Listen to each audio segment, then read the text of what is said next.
কেউ আছেন? জি, আমি পলাশ।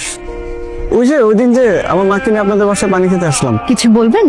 আমি এদিক দিয়ে যাচ্ছিলাম আর কি, তারপর অনেক পানির পিপাসা পাইলো, তাই ভাবলাম একটু পানি খেয়ে যাই এখান থেকে।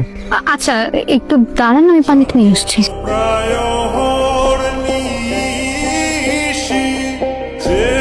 বাহ, আপনাদের পানিটা তো খুব মিষ্টি। কে রান্না করে? হ্যাঁ, নিশ্চয়ই আপনি করেন, রাইট? আজকে আরেকবার খাবেন না? না, আপনার নাম তো বকুল, তাই না? জি। আপনার নামটা খুব সুন্দর, আর আপনিও। হ্যাঁ, আচ্ছা, না কিছু না, আমি আসি।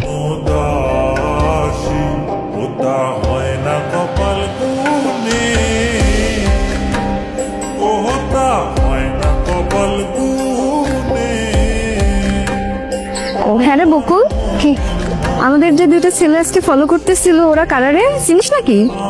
ওই যে বাইকে করে। হ্যাঁ, ও ওই যে সামনে যেটা বসছিল না, ওইটা আমাদের বাড়িতে মাঝে মাঝে পানি খাইতে আসে। এই আর কি, একদিন আসছিল, তারপর থেকে মাঝে মাঝে আসে। আচ্ছা তাই নাকি?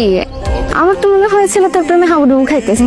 বেশি কথা বলিস না, এমন কিছুই না, পাক না হয়েছে বেশি। আরে হইছে হইছে, বুঝি বুঝি। কিরে, আজকে আমি আসতেছে না কেন? দেখা বান্ধবী টান্ধবীর আগে ফুচকা মুচকা খাইতে গেছো বলো। কি কস? দেখ, সাতাশকে নতুন দিনছে, সুন্দর হয়েছে না? সেই এই যে শুনছেন আপু, বকুল আসলে আপনার সাথে? না, বকুল আসে নাই। কেন, বকুলে কিছু দিতে হইব? বকুলে তো কিছু দিতে হবে। এই চিঠিটা একটু আপনি বকুলে দিন। আচ্ছা ঠিক আছে। আচ্ছা, আপনি যেহেতু বকুলের বান্ধবী, আপনার কাছে তো অবশ্যই বকুলের নাম্বারটা হবে, তাই না? হ্যাঁ, আমার মুখস্থ আছে, আপনি উঠে নেন। হ্যাঁ, বলেন না আপনি। 01 01 63। ঠিক আছে। আচ্ছা ঠিক আছে, আসি তাই। হ্যাঁ, আসসালামু আলাইকুম। সুন্দর আছে কিন্তু। তবে যা, ভালো হইলি না? না বয়স হয়ে যেতেছে গা তোরা। ওঠ।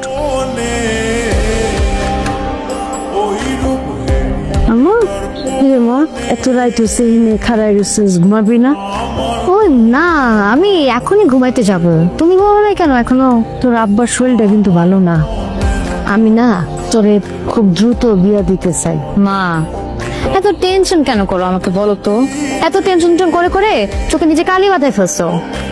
আল্লাহ যা কপালে লিখে রাখছেন তাই হবে, যা ভাগ্যে আছে তাই হবে। এত তাড়াহুড়ো, এত টেনশনের কোনো কারণ নাই। যখন যা ভাগ্যে আছে তাই হবে, এত টেনশন করার কোনো দরকার নাই। এখন যাও, ঘুমায় পড়ো। হ্যালো হ্যালো, আমি ওই যে আপনাদের বাড়িতে পানি খেতে আসি যে। ও আচ্ছা, আমাকে একটা কথা বলেন তো, আপনার মতলবটা কি? আপনি বারবার আমাদের বাসায় পানি খেতে কেন আসেন? আমার কোনো মতলব নেই। এত সহজ করে বলে দিলেন। তা আপনার মাকে আমার কথা বলেছেন? না, এখনো মাকে আপনার কথা বলিনি। আচ্ছা বুঝলাম। রবীন্দ্রনাথের একটা কথা আছে, যে তোমাকে ভালোবাসে তাকে ভালোবাসো। তার মানে এখন আবার আপনাকে ভালোবাসতে হবে? না না, ওরকম কিছু না। তবে আমার মাকে আমি আপনার কথা বললে আমার মা আপনাকে খুব পছন্দ করবে।